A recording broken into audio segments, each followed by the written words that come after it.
Oh, there's something in my chest that I can't hide. When feelings get involved, I'm terrified. 'Cause I've been here before and said goodbye. Oh,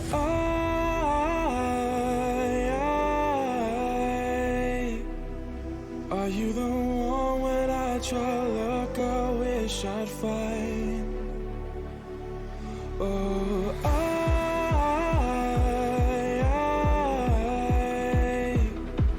how can I love when I've been hurt 100 times?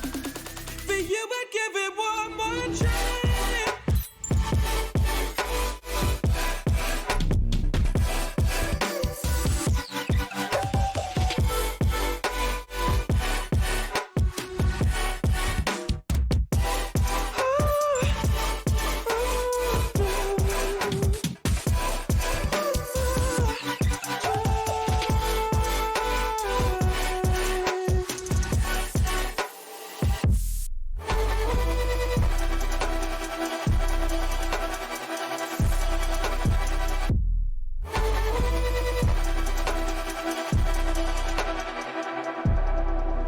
Turn away and wrestle with my doubts. Oh, I leave them all behind, but don't know how.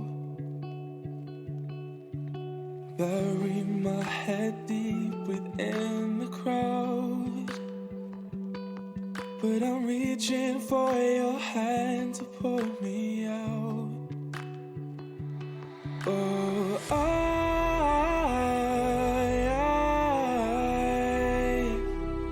are you the one when I try to look, I wish I'd find? Oh,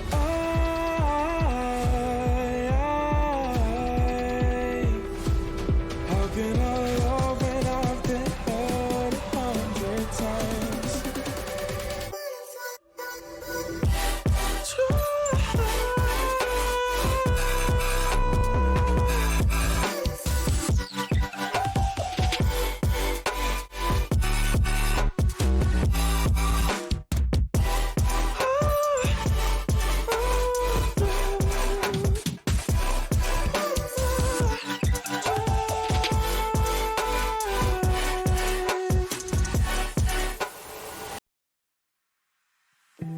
You can see straight.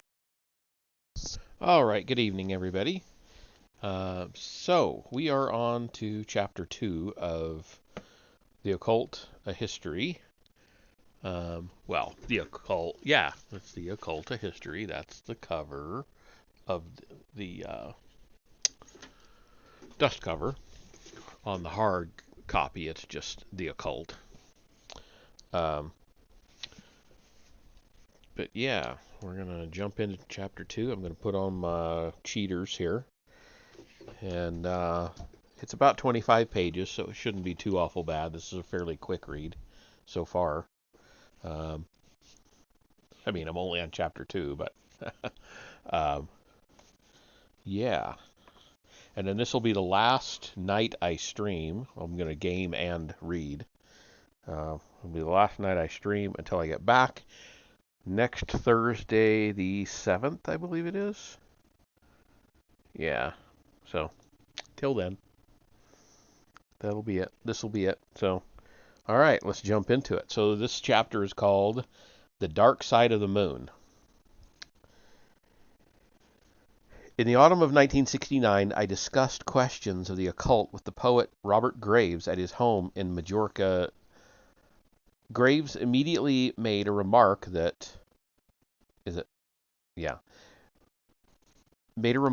startled me. Quote, occult powers are not so rare. 1 person in every 20 possesses them in some form, end quote. What interested me so much was the exact figure 5%. This is also the figure for the quote-unquote dominant minority among human beings. In the early years of this century, Bernard Shaw asked the explorer Asked the explorer Henry Stanley how many of his men could take over leadership of the party if he, Stanley, were ill. 1 in 20, said Stanley. Is that figure exact or approximate? Exact. Okay. I don't have any. You know what I'm saying? Captions. So bear with me. Captioning, that should do it. Hello? Hello? Okay, apparently not. So we're going to have to reset.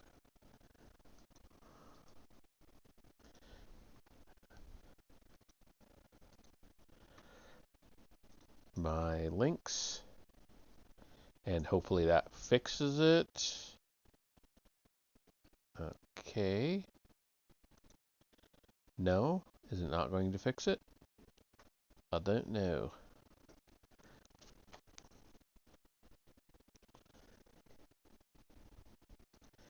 There. How's that? Okay. All right, and bear with me. I'm going to have this later anyway. I will fix this one. Oh, it's going. Well, isn't that some... All right, back to the chat. Okay, so carrying on. Sorry, got to keep messing with stuff. All right, the matter of the dominant 5% was rediscovered during the Korean War by the Chinese. Wishing to economize on manpower, they decided to divide their American prisoners into two groups, the enterprising ones and the passive ones. They soon discovered that the enterprising soldiers were exactly 1 in 20, 5%. When this dominant 5% was removed from the rest of the group, the others could be left with almost no guard at all. Evidence from zoology indicates that the dominant 5% may apply to all animals. The interesting question arises, how far is the biologically dominant 5% the same thing as Graves's occult 5%?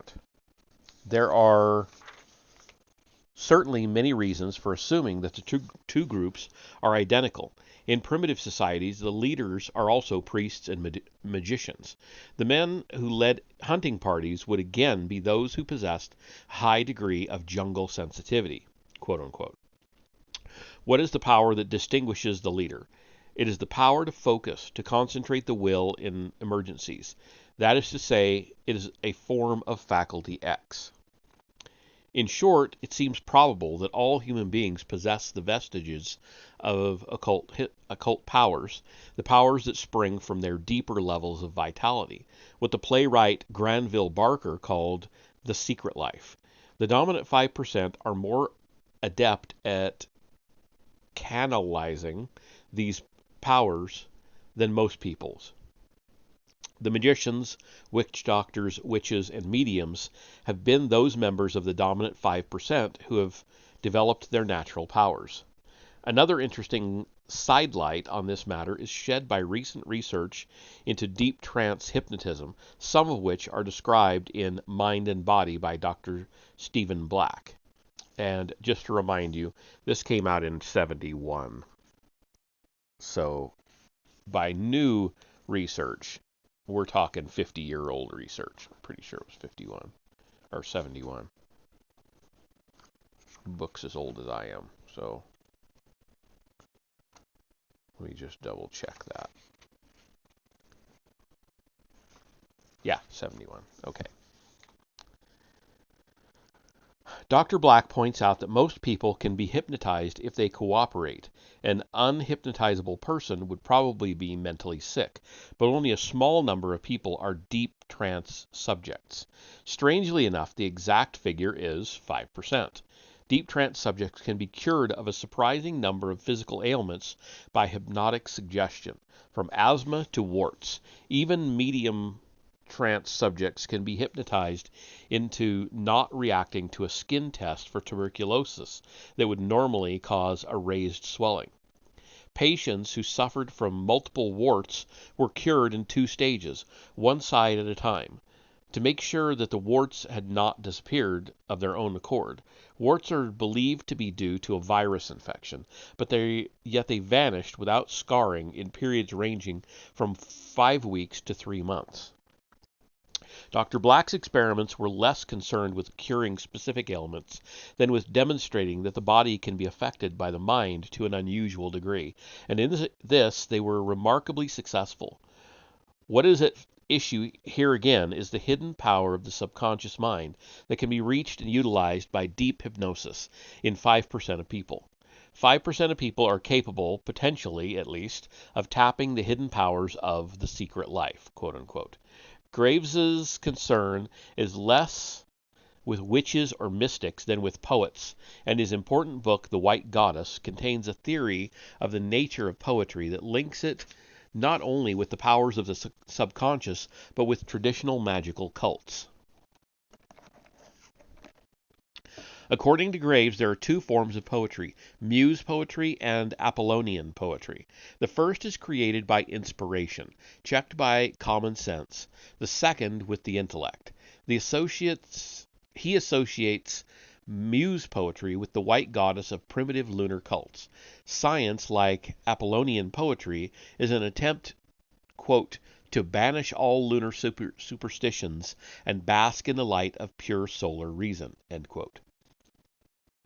Graves's account of the genesis of the white goddess is a remarkable example of what he means by poetic intuition.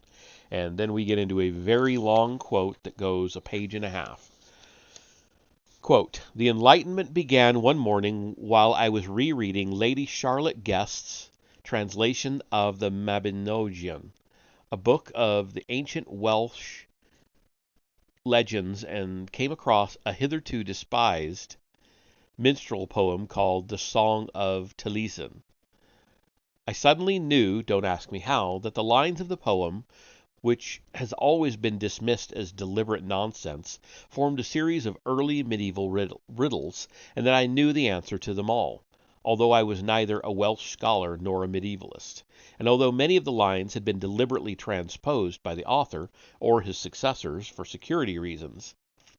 I knew also, don't ask me how, that the answer must in some way be linked with an ancient Celtic poetic tradition of a battle of trees mentioned in Lady Charlotte Guest's notes to the Mabinogion, which was occasioned by a lapwing, a dog, and a white roebuck from the other world, and won by a certain god who guessed the name of his divine opponent to be Vron or Alder.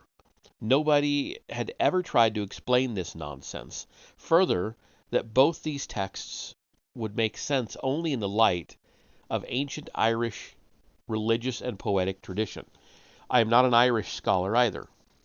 Since there has never been any lunatic streak in my family, I could not believe I was going crazy. More likely, I was being inspired. So I decided to check up on the subject with the help of a shelf full of learned books on Celtic literature, which I found in my father's library, mainly inherited from my grandfather, an Irish antiquarian, but which I had never read. To cut a long story short, my answer to the riddle, namely the letters names of an ancient Druidic alphabet, fitted the not-so-nonsensical Song of Taliesin with almost frightening exactitude, and the Battle of the Trees proved to be a not-so-nonsensical way of describing a struggle between rival priesthoods in Celtic Britain for the control of the national learning. You see, I had found out that the word trees means learning in all of the Celtic languages. And since the alphabet is the basis of all learning, and since, as I remembered from Julius Caesar's Gallic Wars, the Druidic alphabet was a jealously guarded secret in Gaul and Britain, indeed its 18-letter names were not divulged for nearly 1,000 years, well, the possession of the secret must have been something worth struggling about. I had also found out that the alphabet in Caesar's day was called the Boibuloth because it began with the letters BL, and that as a result of the Battle of the Trees, the Boibuloth had displaced an earlier very similar and equally secret Celtic alphabet, the Bethluznian, which I am familiar with, the Ogham, whose 18 letters were explained as references to a sequence of wild trees, including the alder. This sequence, I found, served a dual purpose, as an alphabet and as a sacred calendar. The tree consonants standing for the months of which their trees were characteristic, the tree vowel standing for the stations of the sun, its equinoxes and solstices. It is a calendar which can be proved by study of the festal use of trees throughout Europe to have been observed in the Bronze Age and earlier, from Palestine to Ireland, and to have been associated everywhere with the worship of the pre-Aryan triple moon goddess, sometimes called Leucothea, the white goddess. End quote. Finally. So that was a page and a half of quoting. What Graves came to discover through research and a series of strange coincidences was that the triple moon goddess was a universal symbol in pre-Christian poetry and mythology: Greek, Phoenician, Celtic, Roman, Scandinavian, Hindu, even African. The most important single fact in the early history of Western religion and sociology was undoubtedly the gradual suppression of the lunar mother goddess's inspiratory cult and its supersession by the busy, rational cult of the solar god Apollo, who rejected the Orphic tree alphabet in favor of the commercial Phoenician alphabet, the familiar ABC, and initiated European literature and science. The moon goddess was the goddess of magic, of the subconscious, of poetic inspiration. Human mythology has been solarized, and then in the West Christianized, and the masculine god of reason was usurped, or has usurped, an increasingly important place, armed always with the irresistible argument that you can see a thing more clearly by sunlight than by moonlight. But this is untrue. On the contrary, certain things become invisible in the strong light. Highly conscious, rational modes of thought are like a wide net through which all the smaller fish escape. Graves describes how the obsession with the white goddess and her sacred tree, the alder, came upon him in 1944 when he was writing a novel about Jason and the Argonauts. On his desk at the time was a small brass box with a curious design on the lid. On this box he kept a brass figure of a humpbacked man playing a flute.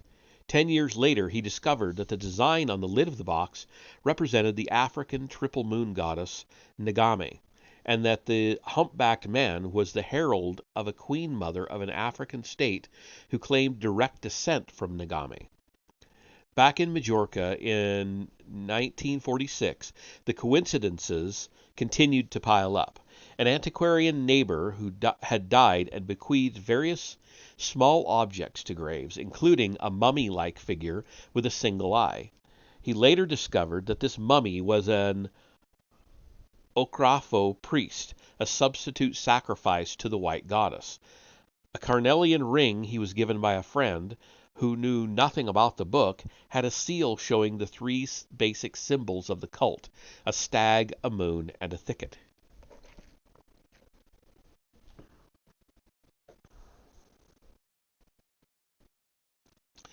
Even when the book was finished, odd things continued to happen. The first publisher who had rejected it died of heart failure shortly afterwards. A second rejected it with a rude letter saying he could not make head or tail of it, and he doubted whether anybody else could either. He dressed himself in women's underwear and hanged himself on a tree in his garden.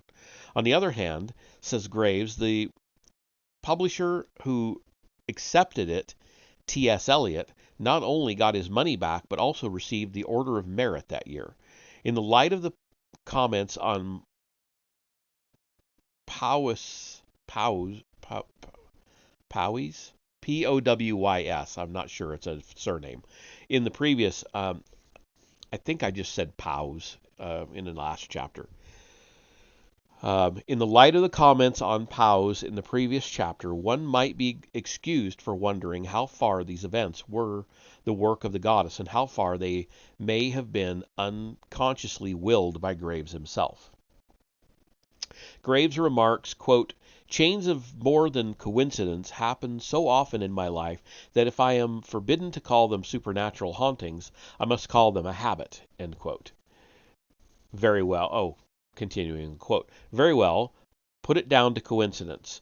Deny that there was any connection at all between the humpbacked herald on the box and myself, who suddenly became obsessed by the white goddess of Europe, wrote of her clan totems in the Argonaut context, and now had thrust upon me ancient secrets belonging to her cult in Wales, Ireland, and elsewhere.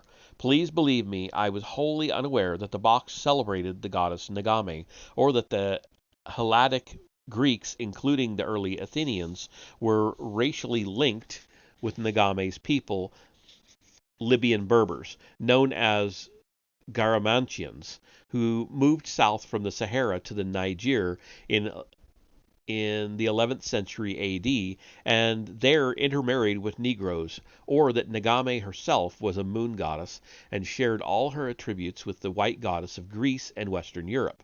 I knew only that according to Herodotus, the Greek Athene was the same goddess as the Libyan Neith, Lamia, another name of the goddess. End quote. The White Goddess is an extremely difficult book, complex and bewildering, but the reader who becomes fascinated by its strange tangled threads soon discovers that Graves is not exaggerating when he speaks of having ancient secrets thrust upon him. He has stumbled upon a whole knowledge system as complex as modern physics, whose assumptions are those of the lunar rather than the solar forces. He has done this by using his poet's intuition to follow clues through apparently unrelated mythologies. The poet Randall Jarrell has asserted that the whole mythology is merely a rationalization of Graves's cult of the ewig Weibliche, of his tendency to, quote, overvalue women at the expense of men, end quote, to which he confesses in one of his poems. It is hard to see how this position can be maintained by anyone who knows the book well. Its inner consistency vouches for its genuineness. It is true that there should not be a conflict between lunar and solar knowledge systems, for all knowledge must be either true or false. One might say that the conflict arises from the narrow dogmatism of quote-unquote scientific modes of thought. Ouspensky expresses it clearly in the passage that follows the long excerpt I have already quoted. So here we go, another quote, about a third of a page. But here in these books there is a strange flavor of truth. I feel it particularly strongly now because for so long I have have kept myself within artificial materialistic bounds, have denied myself all dreams about things that could not be held within these bounds. I have been living in a desiccated and sterilized world with an infinite number of taboos imposed on my thought, and suddenly these strange books broke down all the walls around me, and made me think and dream about things of which for a long time I had feared to think and dream. Suddenly I began to find a strange meaning in old fairy tales.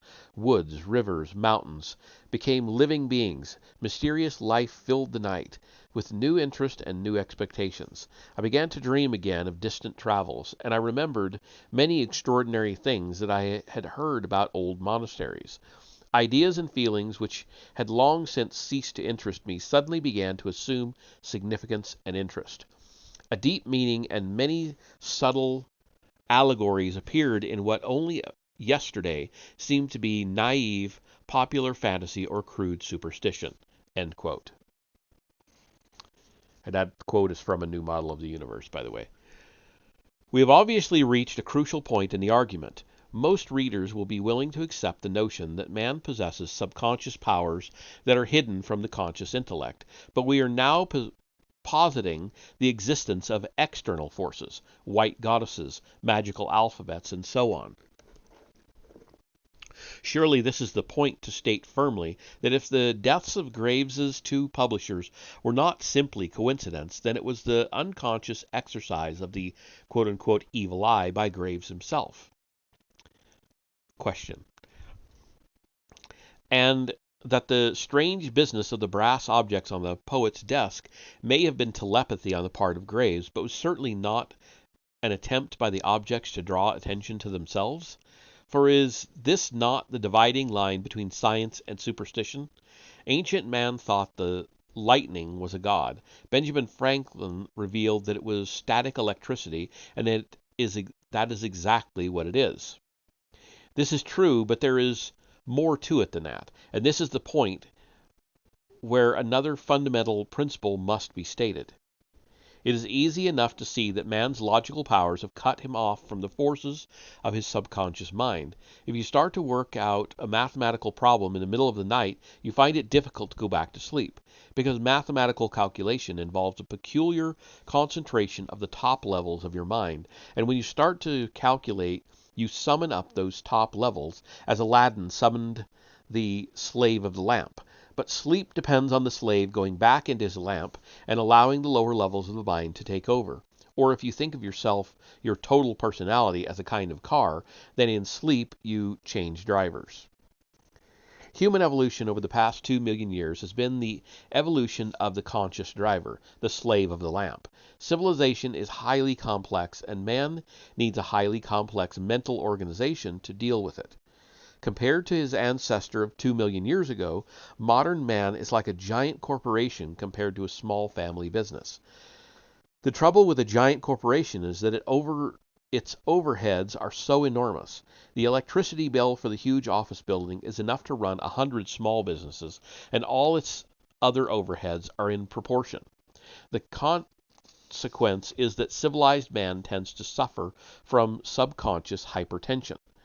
Consider what happens when a young man gets married and begins to raise a family. He has to think about his future and a dozen other things besides, until he is like a juggler keeping several balls in the air at the same time.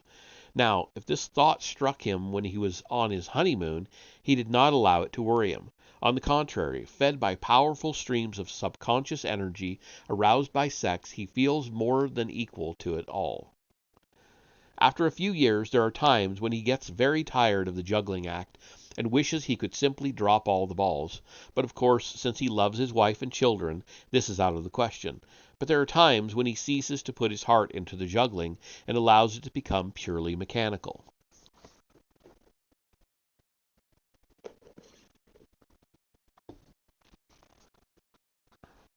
What happens now is interesting. Various bills arrive at the end of the month. When he is in a healthy and optimistic condition, he pays them, works out what he has left in the bank, and then begins to think about taking his family out for a picnic on Sunday. But if he is feeling low and depressed, he avoids paying them as long as possible, because he likes the feeling of security produced by the knowledge that his paycheck is still in the bank. The worries remain permanently as problems at the back of his mind, eating up vital energy as a light you have left switched on eats up electricity. As he feels himself getting more depressed, each additional problem seems to become bigger, and his energy sinks lower. He is now drifting towards what psychologists of 50 years ago called a hyperesthetic condition, in which life becomes a series of insurmountable obstacles. Every molehill becomes a mountain. His whole psychological being is a series of rooms in which he has left lights switched on, and life becomes a burden. Some people become so accustomed to this state of permanent hypertension that they accept it as their normal condition and take it for granted that they lose their hair at 35 and develop ulcers at 40. Observe that the basic characteristic of this state is that you cease to notice things. Like a man running for a train, you no longer have time to turn your head to left and right, and even when you have caught the train, you don't relax and look out of the window, as any normal child would. The inattention continues. You try to read a newspaper, or perhaps simply stare blankly in front of you, your mind grinding away at its worries. Now consider what happens if such a person goes away on a holiday and suddenly everything seems to, quote-unquote, go right. It is a sunny morning. He can forget the office for a week or so and simply enjoy the scenery. It is as if someone had pressed the stop button of a dynamo. The roar of the engine dies and the silence seems miraculous. It is as if a spring of vitality had suddenly bubbled into consciousness. He has ceased to be passive and depressed. He looks at the scenery with intense interest, or listens with pleasure to the local gossip in the bar of a pub. The inner strain has relaxed. He is no longer wasting his vital energy, and because he is because he is noticing things again, his feedback mechanism begins to work. The pleasure he gets from the sight of a tree in the rain means that his senses begin to reach out, to expect things to be delightful and interesting, which in turn means that his springs of vital energy become more abundant. To look at things with interest is to refresh the mind. In Journey to the East, Hermann Hesse has the important sentence, I was responsible for the provision of music for our group, and I then discovered how a long time devoted to small details exalts us and increases our strength, end quote. Precisely. Because when you concentrate seriously upon small details, you release the general hypertension in the rest of your mind, and your vital springs are renewed. William James also noted that quote-unquote bullying treatment is often the best cure for the hyperesthetic state, when all molehills become mountains. The doctor forces the patient to make immense efforts. The first result is acute distress, followed almost immediately by a feeling of relief. Because the hypertension is unnecessary, it is no more than a bad habit. Like a child's fear of ghosts, it is a pointless waste of vital energy. Once the mind is snapped out of its state of miserable passivity by a shock, the vital forces begin to work again.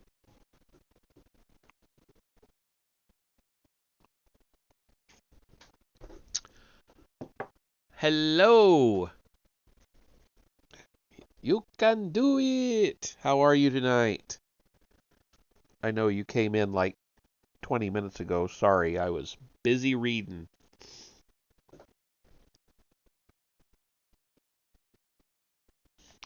When a human being is healthy, he concentrates on one problem at a time, puts all his sense of purpose into it, and maintains a high level of vital feedback from his environment. He does things slowly, with deep interest, and when he begins to get tired, he slows down, and lets his subconscious powers do the work of renewal. He recognizes that overtiredness and the depression and defeat that come with it constitute a vicious circle that must be avoided if he is to be efficient and healthy.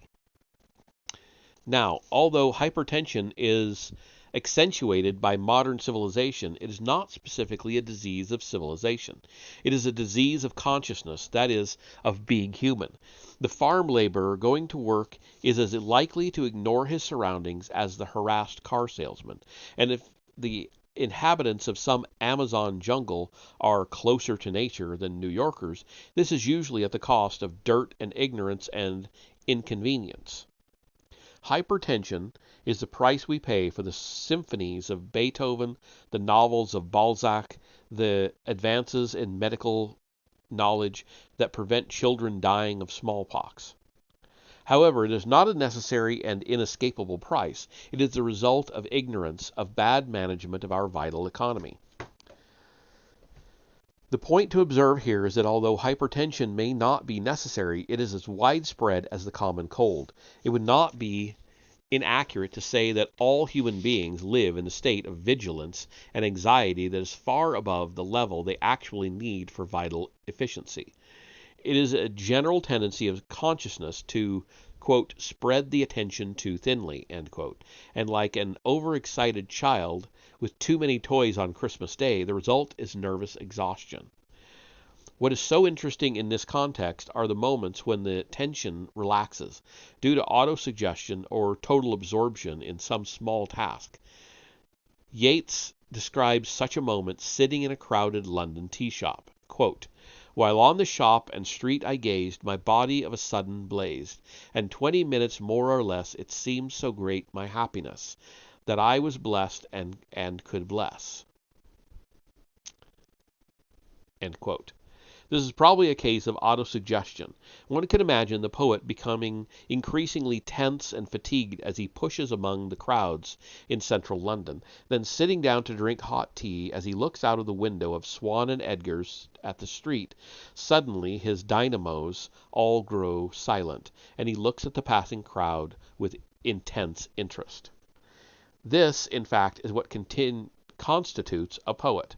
He is a person who is naturally, mentally, healthy and resilient, and who frequently experiences moments in which the usual hypertension vanishes, and he is suddenly amazed and delighted to realize how interesting everything is. What happens in such moments is that he begins to hear the voices of silence. He perceives that the world is rich with meanings that he would ordinarily overlook. I italicize the meanings because in the earlier text, because this is the heart of the matter. The meanings that we perceive when our normal hypertension vanishes are really there. They are not an illusion. They are not purely subjective. It is true that the word interesting has a subjective ring. I decide what is interesting and what isn't, but it has an objective meaning nevertheless. As Sherlock Holmes studies the documents of a case and murmurs, "Most interesting, Watson," his meaning could be expressed as more complex than appears on the surface. The sense of meaning that arises in us when hypertension vanishes is a recognition of complexity, of interestingness. If we think of human evolution as a process of increasing complexification, to use Teilhard de Chardin's expression, then it becomes clear that it also means increased hypertension, and that this in turn means an increasing tendency to overlook meaning. It is important to grasp that the meanings that Ouspensky began to see in woods, rivers, and mountains were not a matter of imagination or surrender to emotionalism. Graves's lunar knowledge is a reality of which poets become aware in the moments of silence.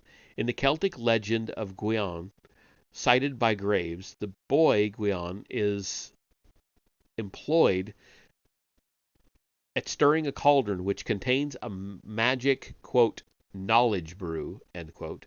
3 drops fly out and burn his finger, and when he thrusts it into his mouth, he suddenly sees the meaning of all things, past, present, and future. In Legend of Siegfried, as set to music by Wagner, drops of dragon blood fall on the hero's hand, burning him. He thrusts it into his mouth, and it is immediately able to understand the song of the birds and the forest murmurs. In both cases, the magic brew has the same effect, of inducing the deep inner silence that allows a new perception of meaning.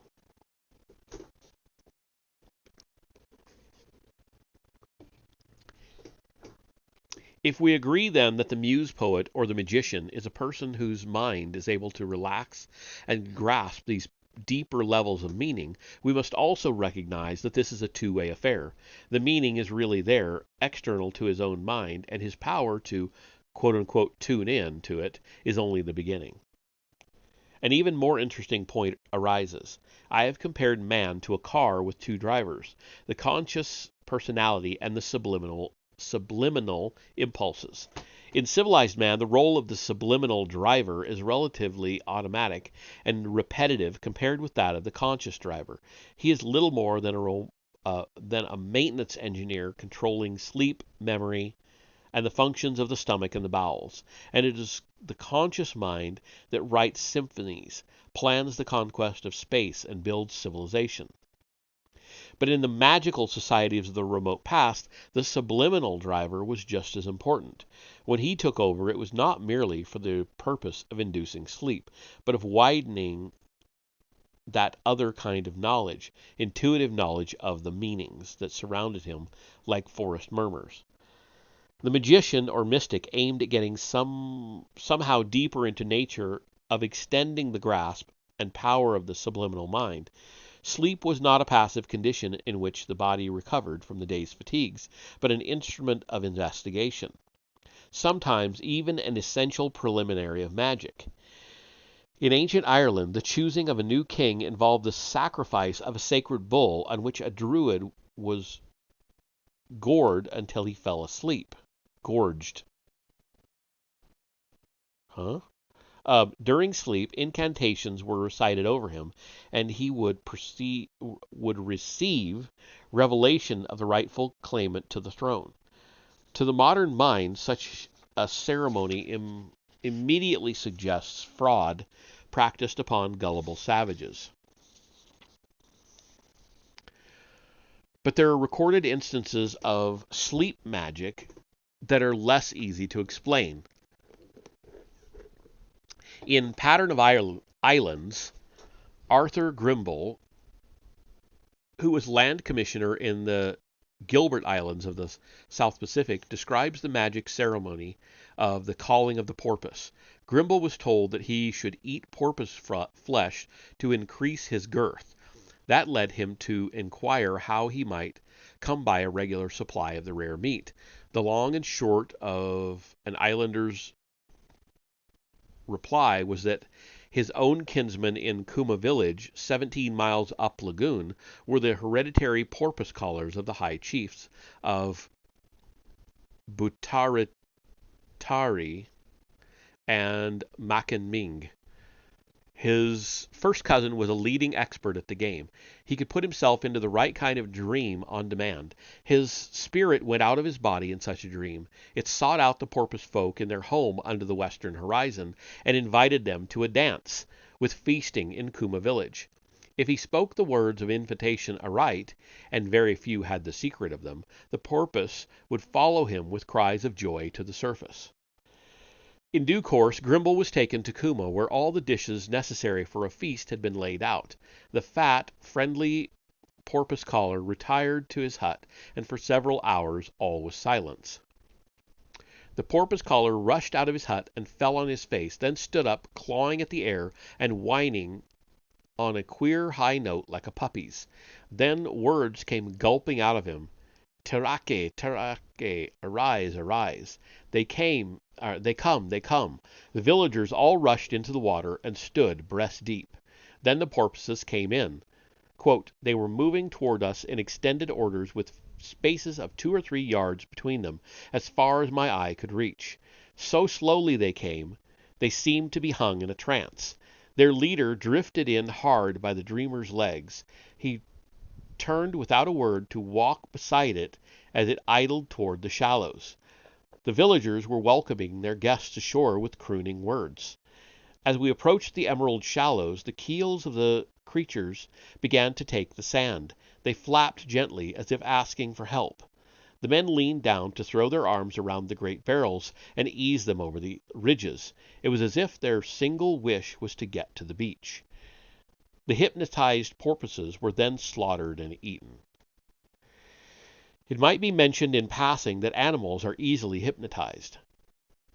Black describes this in Body and Mind and adds that the phenomena was described in print as long ago as 1636, when Scheventer observed that if the head of a chicken is pressed to the ground and a chalk line is drawn from its beak, the bird will remain transfixed until aroused by a loud noise. I've heard something similar.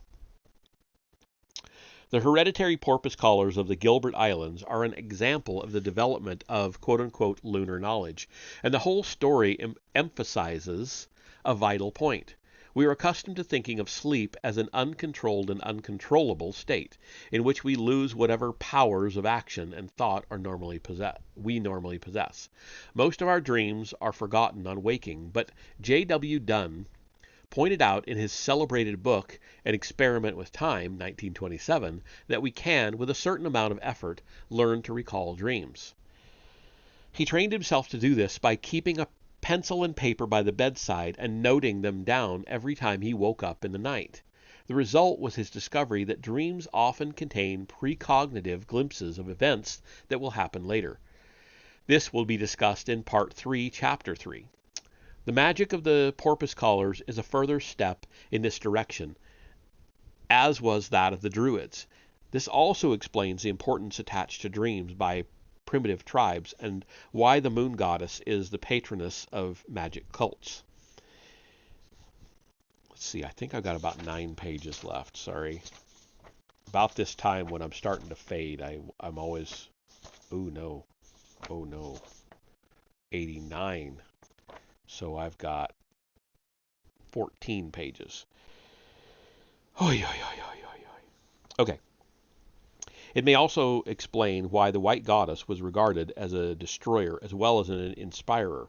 Psychedelic drugs, which have the effect of immobilizing the logical mind and putting the subliminal powers in the driving seat of personality, can produce revelations of beauty or of horror. The mind that opens itself to subliminal meanings has shed its defenses, thrown away its insulation, its shock absorbers. Daylight consciousness has the refuge of common sense, of objective reality, but in subliminal states, the dividing line between reality and one's personal fantasies becomes blurred, and without a certain knowledge and discipline, the mind is at the mercy of its own tendency to morbidity. Braves comment. Try that again. Graves comments correctly that the nightmare is one of the cruelest aspects of the white goddess. This should be qualified, although Graves may not agree, by saying that the danger arises from the ignorance of her devotees, not from any destructive tendency in the goddess herself.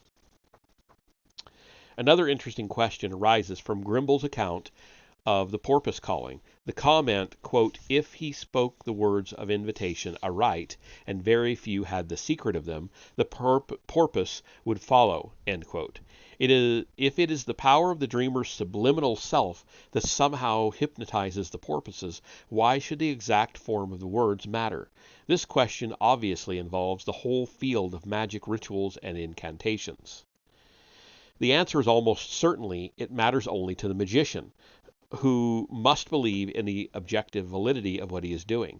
Our problem is that we contain two minds, and the conscious mind is so accustomed to its masculine role of dominance that it frequently interferes in the delicate workings of the feminine subconscious. E. H. Visiak, another poet with an abnormally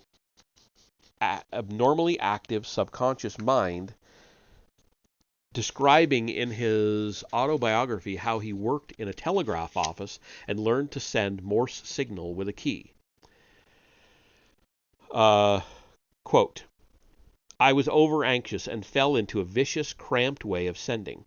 To send properly was delightful. Instead of aching muscles, there was a sensation of free play in manipulating the key, an effortless, flexible cooperation with springing mechanism. One day, while I was practicing, my wrist started moving with this delightful freedom. The superintendent was looking at me in surprise and satisfaction from his desk. I had a glimpse of his benevolently gleaming spectacles, and the power or knack, whatever it was gone, never to return." Visiak's cramp is the hypertension we have been discussing, the conscious mind persistently interfering with the activity of the subconscious robot that deals with these mechanical matters. Now, the subconscious mind can be trained to respond to certain formulae or symbols. A lover of Wagner only has to hear a bar of the Liebestod to feel his hair prickle. The Hindu saint Ramakrishna could be sent to a state of samadhi, ecstasy, by hearing the name of the Divine Mother. In The Waste Land, T.S. Eliot deliberately uses quotations that have become highly charged with meaning in another context, including quotations from Wagner libretti. Graves states that only true muse poetry can produce this prickling of the hair that A. E. Hausman declared to be the test of good poetry, and in a general sense he is obviously right. But the floodgates can be made to respond to any open sesame if one takes the trouble. Teenagers of the 50s experienced the authentic prickle when they saw photographs of the late James Dean. A tune reaches top of the pops status by being played over and over again until it arouses a ritual response. Hitler finally had his audiences trained to a point where a certain rise in the tone of his voice could start the emotional orgasm. Hold on a second. Pause here for a minute.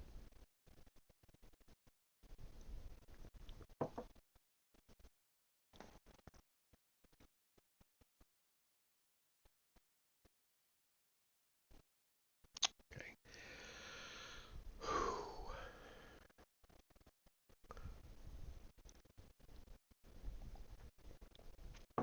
Need to not be focused on the words for a second.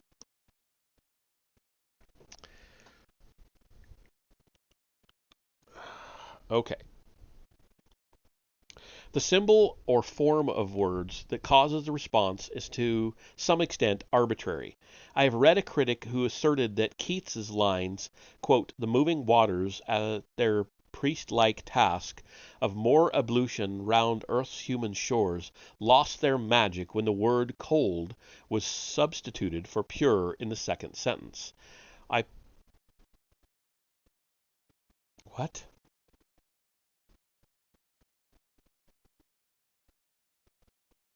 Okay, I'm not sure why it was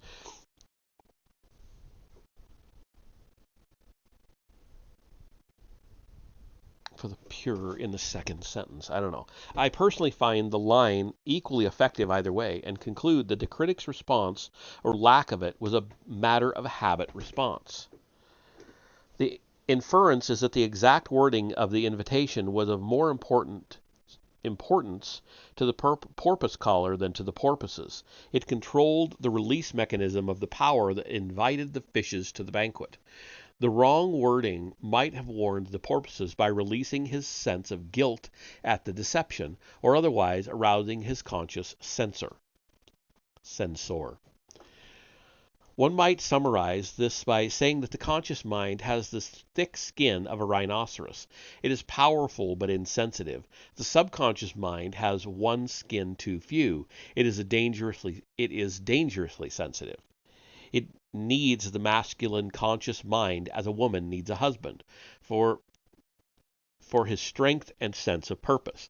And the conscious mind could not subsist without the feminine element, the secret life. But the ideal relation between the two is achieved only when the conscious mind is concentrated upon a single purpose with total commitment. Hence the masculine preference for dangerous sports, mountain climbing, driving racing cars, since the total concentration demanded brings about the union of conscious and subconscious mind and a new ascension of strength. Seduction is similarly motivated in quote-unquote sexual conquest. The male consciousness becomes quote-unquote one-pointed, while the union of the female stirs depths of instinctive purpose. But the development of mere willpower is basically futile. It is only the spearhead of purpose. The true direction for consciousness lies in knowledge expansion, a wider and wider grasp of the relations of the actual world to illuminate and supplement the lunar insights of the subconscious. This is why the development of solar knowledge by Western man must be accepted as a true evolution, in spite of its one-sidedness. It need not remain one-sided.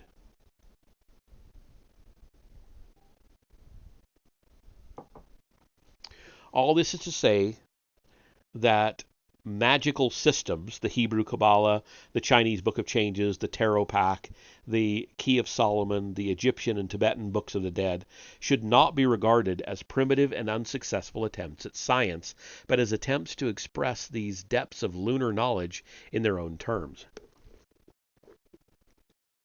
The Egyptian and Tibetan Books of the Dead, called in their own languages Pert Hru, emerging by day, and Bardo Thodal, are designed to be read aloud to the dying person in an attempt to give the subconscious self a certain control over its strange experiences.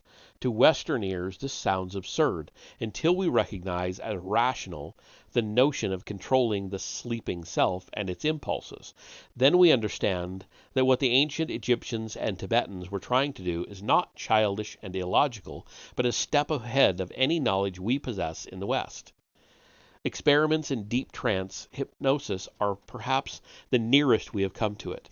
Anyone who wishes to test this can do so by making an effort to achieve a certain control over his dreams. For example, sleeping on his back to induce a nightmare, and then setting out to control the nightmare and prevent it from reaching its normal climax. Okay.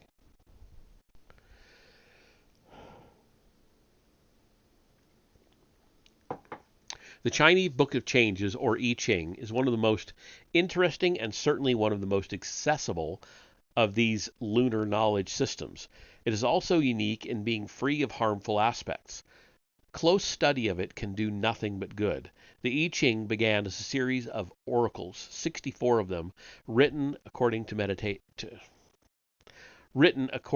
tradition by King Wen, founder of the Chu dynasty, more than 1,000 years before Christ. These 64 oracles were later expanded with images and commentaries on individual lines. The meaning of this will emerge in a moment. Confucius and various other scholars wrote commentaries on all this, and the result is that the bulky text published in a modern definitive translation in 2 volumes in 1951. Some of these sentences, I swear.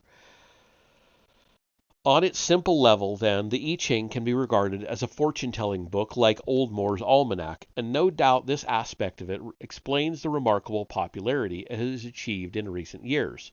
But this fortune-telling aspect is based upon a system, and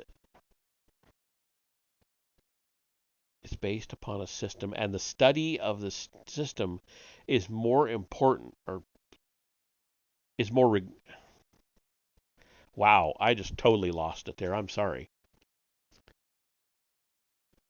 But this fortune-telling aspect is based upon a system, and the study of the system is more rewarding and revealing than consulting the oracle. Wow, my eyes just completely unfocused for a second there. Sorry. The system is founded upon the simple opposition of light and darkness, or the positive and negative, called here yang and yin. From what has already been said in this chapter, we can immediately hazard the guess that this light and darkness are not supposed to be identified with primitive good and evil, but with the solar and lunar principles. In other words, yin is not another name for negative qualities and principles, but for the dark other side of the mind. Yang is represented by an unbroken line. Yin is a line with a break in the middle. Each of the 64 oracles, hexagrams, by the way, is made up of 6 of these lines piled on top of one another like a sandwich. And if you've not seen them, I would be really surprised, but I'm going to show you this illustration anyway. This would be, actually, I'm not sure which one that is. Oh, this happens to represent hexagram 56, Lu, the Wanderer. Each of the 64 hexagrams has a title, so this is number 56, Lu. Anyone who is mathematically inclined will be able to see how 64 hexagrams sprang out of yin and yang. If you start off by drawing 2 lines side by side, one yin, one yang, and then see how many combinations you can get by piling new lines on them, sandwich fashion, you will see that the 6 lines can be arranged in exactly 64 different patterns. I start with 2 lines. Yin and yang, or yang and yin actually is how he shows it. Now, when I add a second line to each, 4 combinations become possible. And when I add a third line, 8 combinations are possible. In short, I double the number every time I add a new line to the sandwich. But why 64 hexagrams in the first place?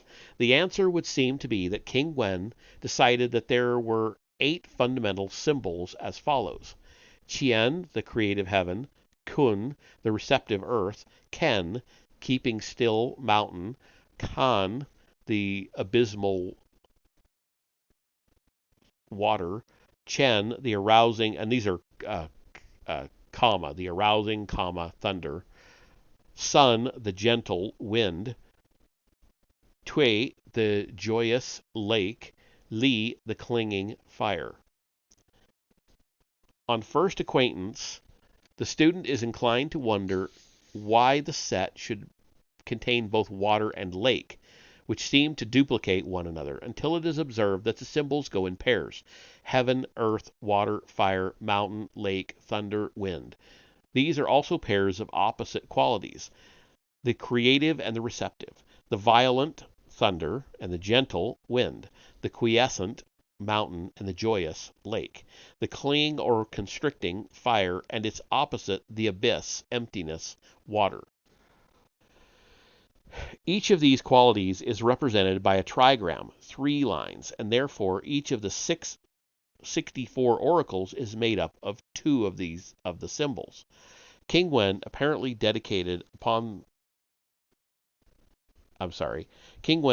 meditated upon these 64 combinations of symbols and interpreted each one as an archetypal situation or condition in human life. For example, if the hexagram represents earth above at the top of the hexagram and heaven below, the two can be seen as pressing against one another with equal force, heaven trying to move upward, earth trying to move downward, and perfectly counterbalancing one another. King Wen therefore called this hexagram peace or harmony. On the other hand, if heaven is above and earth is beneath, the two move away in opposite directions without creative contact, and this situation is seen as representing stagnation or standstill. This interpretation reveals that we are dealing with the creative drive of the conscious mind and the receptive quality of the subconscious, for when these draw apart, there is, in fact, a condition of vital stagnation. Okay. Take another pause here real quick.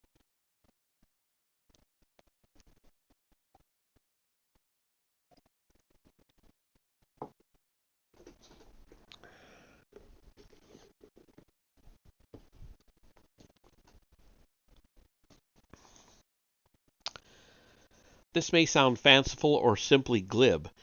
I can only say that a close acquaintance with the I Ching and its symbols soon begins to reveal a remarkable inner consistency, and that such meanings become obvious. At first the landscape is strange and disconcerting. Soon it becomes familiar, and everything is seen to be logical. One of the first great minds of the West to recognize this was Leibniz, who himself cherished a strange dream of creating a universal calculus in which all the truths of philosophy and mathematics should be expressible. He noticed that the way in which the hexagrams are built up constitutes a binary mathematical system, that is, a system that, instead of using the numbers 1 to 10 and then repeating them, uses only 1 and 2. The binary system is the basis of modern calculating machines and electronic computers. Leibniz was no doubt mistaken in assuming that King Wen or the latter commentator Xiao Yung knew about binary mathematical systems, but his instinct was correct in seeing the I Ching as a distant cousin of his universal calculus. It was Leibniz who was unscientific. His notion of a mathematical symbolism that could express all truth is absurd. Even ordinary language, which is far more flexible, breaks down over quite simple concepts that involve feelings. The I Ching is a net woven of altogether finer mesh.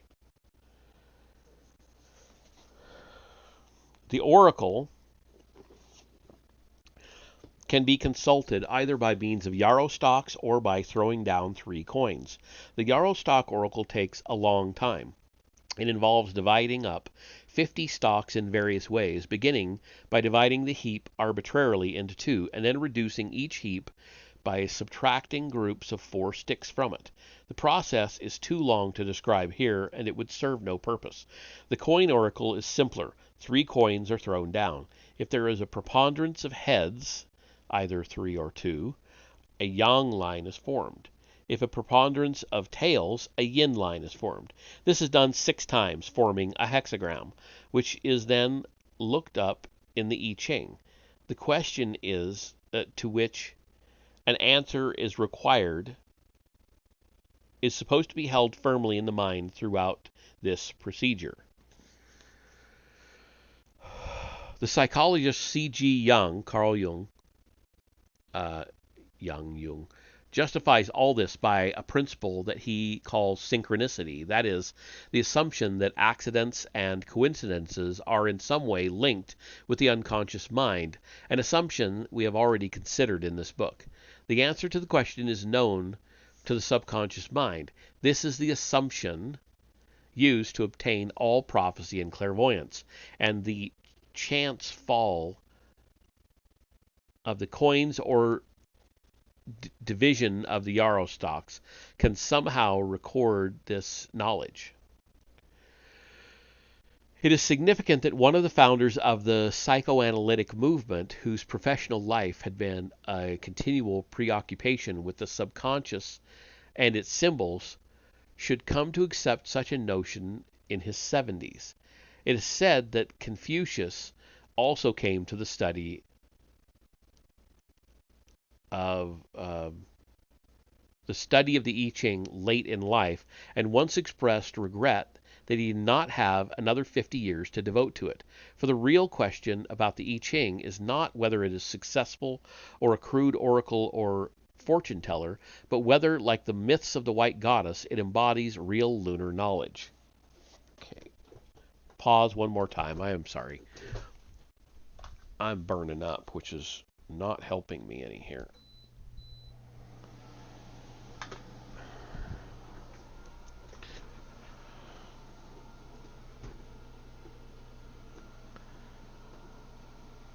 Too warm makes me sleepy.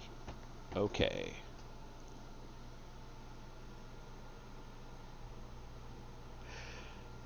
But before discussing this aspect of the I Ching as a book of wisdom, I should state that its oracles often possess a weird accuracy that is profoundly disturbing. The story I told of the ruler Li of the 7th century BC, who had usurped power and who consulted the oracle to know whether his son, Ching Chung, would succeed him as king, the result was the 20th hexagram contemplation, or seeing into the distance. The judgment sounds at first baffling. Quote, "Contemplation, the ablution has been made, but not yet the offering. Full of trust, they look up to him." End quote. But both this and the image that follows emphasize the way of law and ritual. The judgment speaks of the moment in the religious ceremony when the libation has been poured, but the sacrifice has not yet been made, in which everyone is lost in contemplation and filled with reverence. The quote-unquote image speaks of the king of old who visited the people and gave them instruction. Again, this profoundly Chinese notion of the right relation between ruler and ruled. The usurper Li might already have begun to feel twinges of conscience as he read these lines. There was more to come. If a yin or yang line is obtained by throwing 3 tails or 3 heads rather than only 2, it is called a changing line. It tends to change into its opposite. In this case, the yin line in the 4th place was the changing line, and this transformed the hexagram into stagnation or standstill, whose judgment reads, quote, "Evil people do not further the perseverance of the superior man. The great departs, the small approaches." End quote.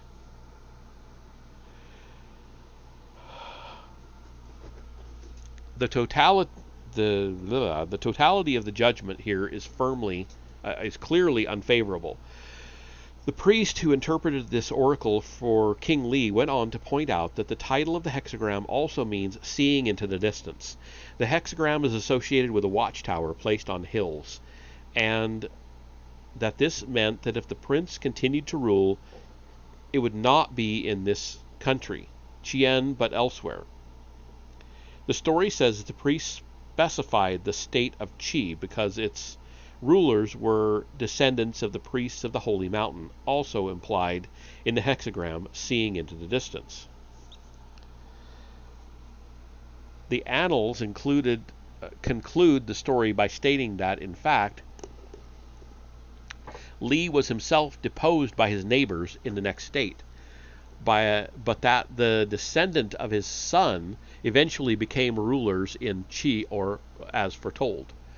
It is worth studying the two hexagrams, 12 and 20, in the light of this story. They are too long to discuss in detail here, but many other indications of the fate of Li and Qingcheng can be read into them. Whether one accepts the story or not, it provides insight into the way the oracle is used. In Man and His Symbols, edited by... Damn it. Sorry. In Man and His Symbols, edited by Jung, there is a lengthy account of Yolanda Jacobi of the analysis of a repressed, over-intellectual introvert named Henry. Henry was eventually persuaded, much against his will, to try throwing the 3 coins and consulting the oracle. What he found in the book had tremendous impact on him.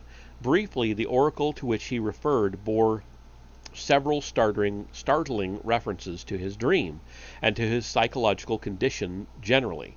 The hexagram was number 4, youthful folly, and contained a warning against entangling oneself in unreal fantasies and empty imaginings.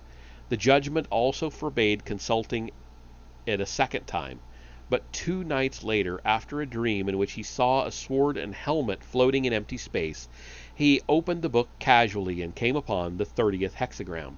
Li, which has weapons, particularly helmets and swords, for its symbol. This is the kind of coincidence for which many students of the I Ching will vouch, and the effect is usually psychologically shattering. In Henry's case, it was the gradual coming to terms with his subconscious forces, of which the I Ching became the symbol, that completed the cure. In the light of what has been said already in this chapter, this is not difficult to understand. This basic psychological problem was a kind of solipsism, a feeling of being trapped in consciousness, with a consequent feeling of dissociation from the rest of the world, a constant sense of unreality. For the subconscious mind is the point at which man is truly connected to nature. The historian of occultism, A.E. Waite, has described how his years of study led him finally to the understanding that there is no true separation between man and the rest of the universe, and how a serious illness that kept him in a semi-conscious state for nearly a month turned his intellectual understanding into a deeply felt insight. This, to a lesser degree, is the effect the I Ching had on Henry. It also defies the real purpose of all studies of magic and the occult. Defines, not defies. We know theoretically that we possess a subconscious mind, yet as I sit here in this room on a sunny morning, I am not in any way aware of it. I can't see it or feel it. It is like an arm upon which I have been laying in my sleep, and which has become completely dead and feelingless. The real purpose of works such as the I Ching, the Kabbalah, the Key of Solomon, is to restore circulation to these regions of the mind. As to my own personal experience with the I Ching, it has certainly disposed me to treat it as perhaps the foremost of all such works. I first came across it in a period I have often spoken of when I was living in Wimbledon. Obviously, the first thing that any would-be writer consults an oracle about is his future as a writer. He wants a long-range forecast. I took 3 pennies and threw them down 6 times. Each time there was a preponderance of heads, giving a hexagram made up of 6 young lines. The first one in the book with a judgment that reads, quote, "The creative work's supreme success, furthering through perseverance," end quote. In the hundreds of times I have consulted it since then, the coins have never given 6 unbroken lines. Obviously, I was disposed to be convinced. The only other time when I have seen the coins fall in this way was when the oracle was consulted for the first time by the writer Bill Hopkins. He said flippantly, quote, "If it gives a good judgment, I'll believe in it. If it doesn't, I won't," end quote. The oracle fulfilled expectations and produced the first hexagram again. I clearly recall ooh, my voice is starting to go. I clearly recall only one other instance of the book's accuracy from that time. In Wimbledon, I consulted it about the old man we were living with, who was charming and extremely difficult by turns. The hexagram obtained was sung, conflict, with a judgment that reads, quote, "Conflict, you are sincere, and you are being obstructed. A cautious halt halfway brings good fortune.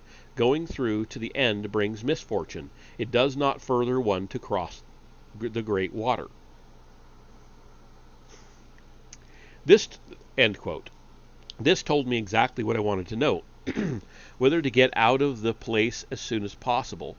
Quote, "A cautious halt halfway brings good fortune. Going through to the end brings misfortune," end quote. I couldn't think what was meant by the reference to the great man, but the text explains that the great man refers only to quote, "an impartial man whose authority is great enough to terminate the conflict," end quote. The only such man we knew was the brother of my wife's patient. Accordingly, we consulted him and explained the problem. He certainly succeeded in smoothing matters over for a short time. As to crossing the great water, we had considered moving across the Thames back to North London, where I was working. The oracle proved to be right there too. Our move to Earl's Court after the old man's death brought a worsening of the situation. What most impressed me about this particular occasion was the last line. I had obtained 3 heads, therefore the commentary applied 9 at the top means, even, quote, "Even if by chance a leather belt is bestowed on one, by the end of the morning it will have been snatched away 3 times," end quote. One of the old man's most infuriating habits was to give my wife presents when he was in a good mood, and then take them back again, or even give them to someone else. The lines in the I Ching apparently refer to being decorated by the king. A leather belt was the equivalent of a medal, but it certainly fitted our situation. In his reference to the I Ching, Jung describes how he consulted it about the question of the new edition which he proposed to introduce to the Western mind. The answer was Ting, the cauldron, which the commentary describes as a ritual vessel containing spiritual nourishment, i.e. the I Ching describes itself as such a vessel. The last line, which was a strong one, even prophesied the incredible success that the book has met with in America in the past decade, where it continues to sell almost like the Bible. Quote, "The Ting has rings of jade, great good fortune, nothing that would not act to further," end quote. Carrying handles of jade signify that the vessel becomes something that is greatly honored. But for our present purposes, the most important of the lines obtained by Jung was this, quote, "A Ting with legs upturned furthers removal of stagnating stuff. One takes a concubine for the sake of her son. No blame," end quote. Jung interprets this to mean that the I Ching refers to itself as a cauldron that has long been out of use, i.e. kept upside down. But the important lines here are the ones referring to the concubine. Quote, "A man takes a concubine when his wife has no son," end quote. Jung comments, quote, "So the I Ching is called upon when one sees no other way out. Despite the quasi-legal status of the concubine in China, she is in reality only a somewhat awkward makeshift. So likewise, the magic procedure of the oracle is an inexpedient that may be utilized for a higher purpose. There is no blame, although it is an exceptional recourse." End quote. And although Jung does not dot the I's and cross the T's, this is clearly the depreciation of the I Ching's role as a fortune-telling device.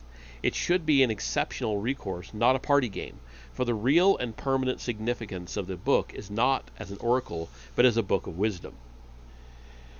The first thing noticed by anyone consulting the I Ching is its frequent references to the superior man, and its counsels, whether favorable or unfavorable, always include advice for the superior man on how to deal with the situation.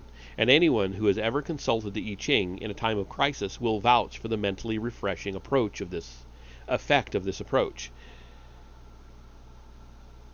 Life is many days, says Eliot, but human beings are usually trapped in the present and respond to problems with a tension and anxiety that treats every problem as a matter of life and death. Johnson once said to Boswell, who was complaining about some trivial anxiety, quote, "Come, sir, think how little you will think of this in 10 years' time." End quote. And this indicates the significance of the title of the Book of Changes. As I live through the present, all the phenomena of life seem real, solid, of permanent importance. In reality, they flow like the surface of a river. The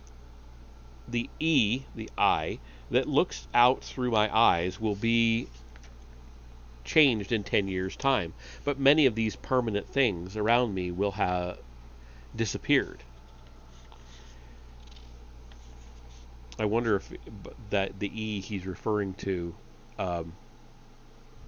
is the mind, the will. I think it's the same E as in Xingyi, which is form and will boxing. Xingyi Chuan, form and will boxing. Anyway, an aside, the Book of Changes was a great influence on both Taoism and Confucianism, and one might say that the bedrock of the I Ching consists of two fundamental concepts, one Taoist, the other Confucian. The Confucian concept is to be found in a saying of Mencius, quote, "Those who follow the part of themselves that is great will become great men. Those who follow the part of themselves that is small will become small men." End quote.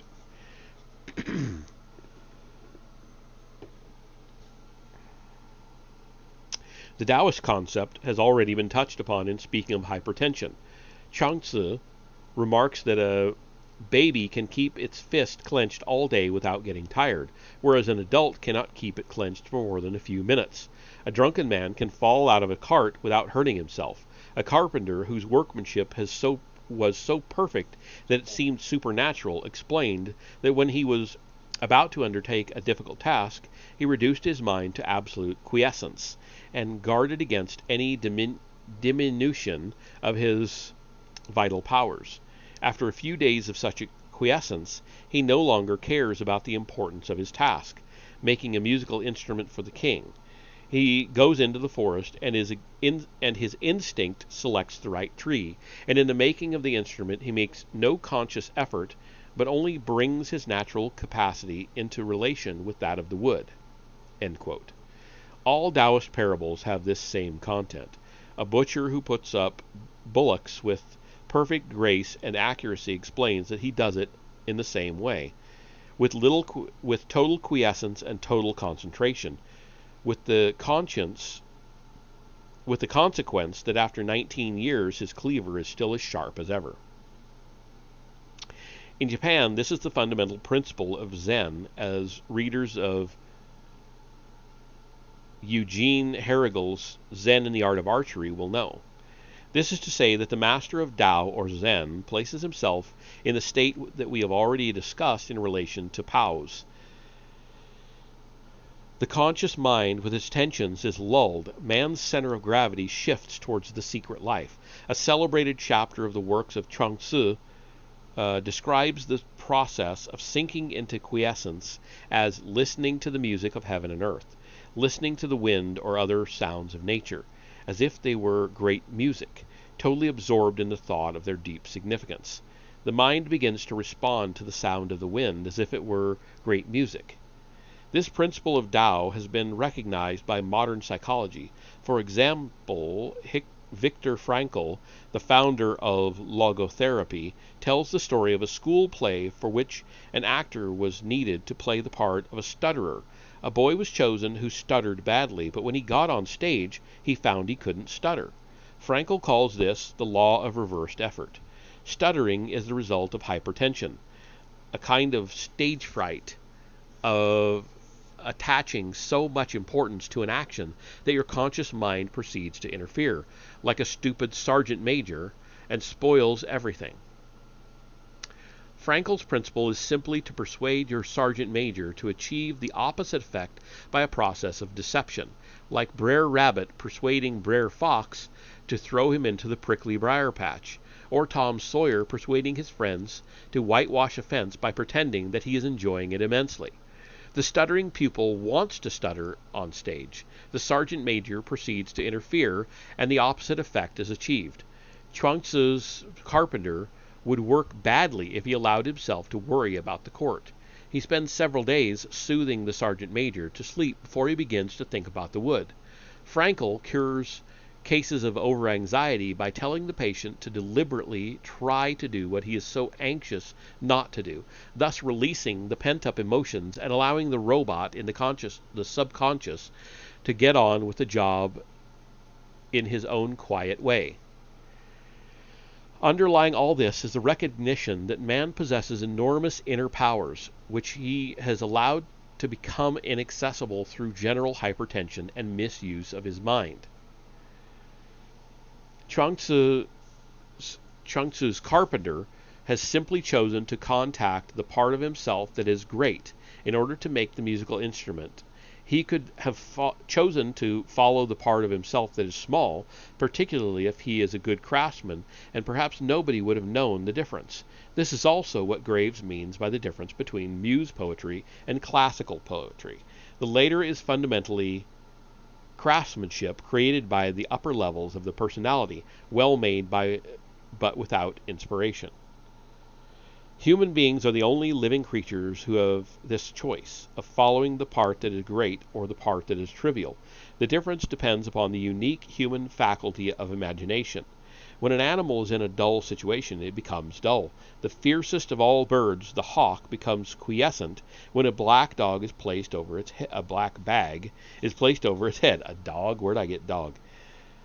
Man's superior consciousness means that he can see further. His sense of purpose stretches into the distance, but we are still 99% animal. Few of us bother to develop this unique capacity.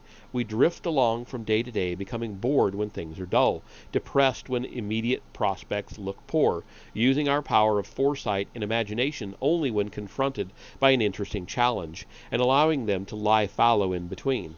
And this situation, we must admit, applies most of the time to all of us, including the Beethovens and Einsteins.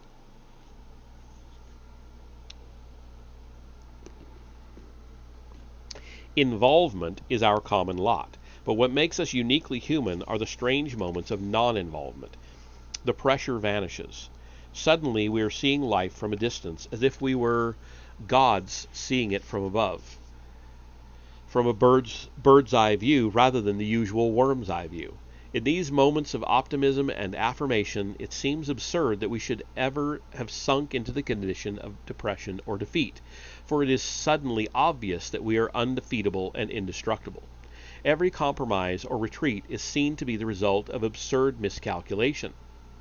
I only open casually a book on music and read an account of how the composer Gesualdo found his wife in bed with her lover and killed her with his sword while his servants killed the lover, then went off to one of his castles and killed his second child in case he was not the father.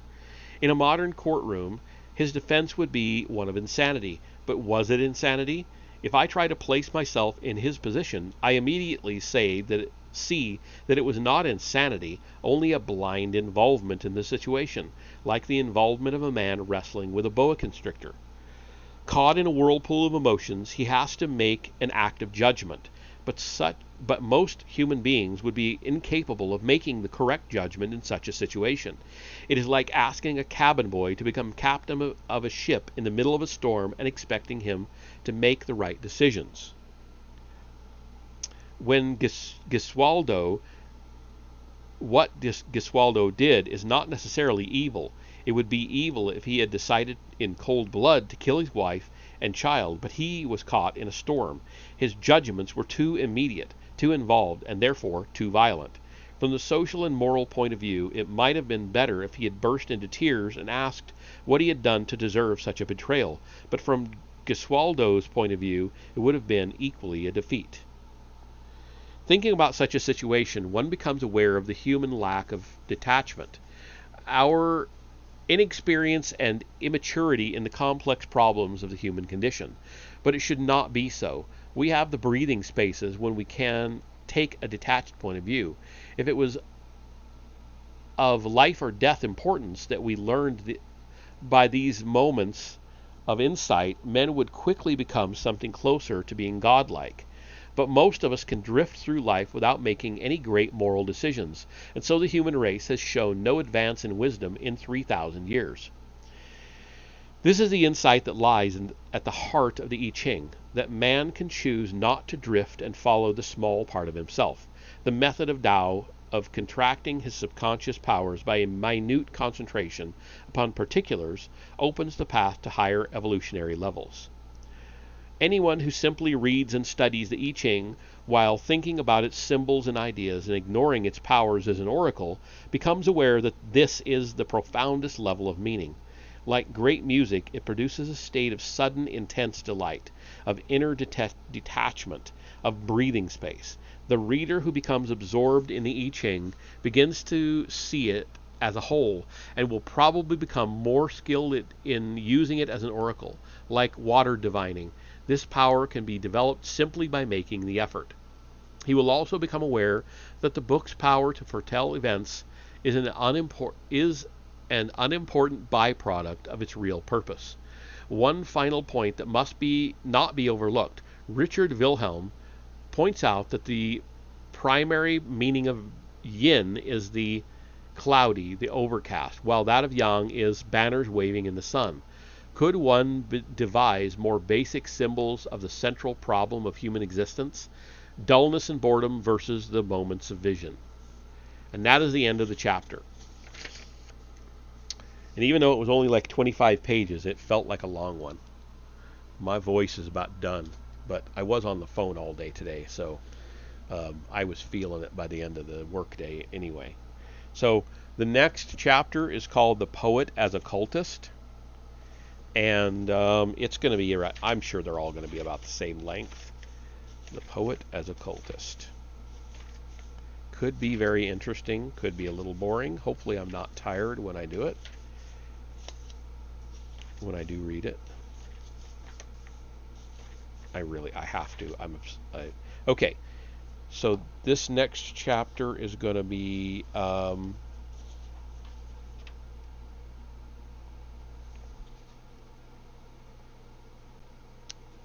28 pages, so it's a little bit longer. And that ends part 1 of the book, though. We'll be into part 2, A History of Magic.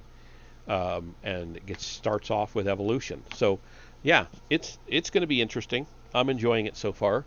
But that'll be it for this session.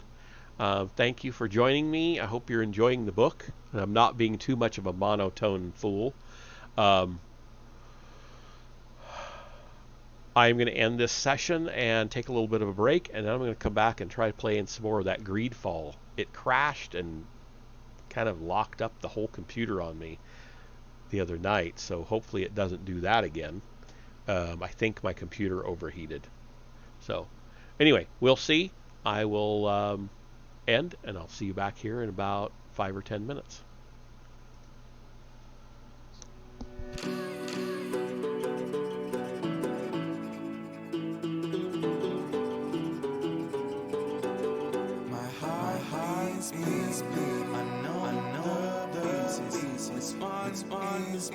Broken on easy because I had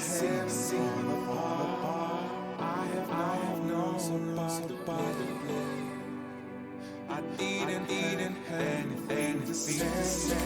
Follow your heart, don't take. If you leave it behind, someone will bring. I left you my heart. What did you do? You used to you left me all shy. Was my love true? Was it doubt? You have no answers. Don't know without you. How will I survive?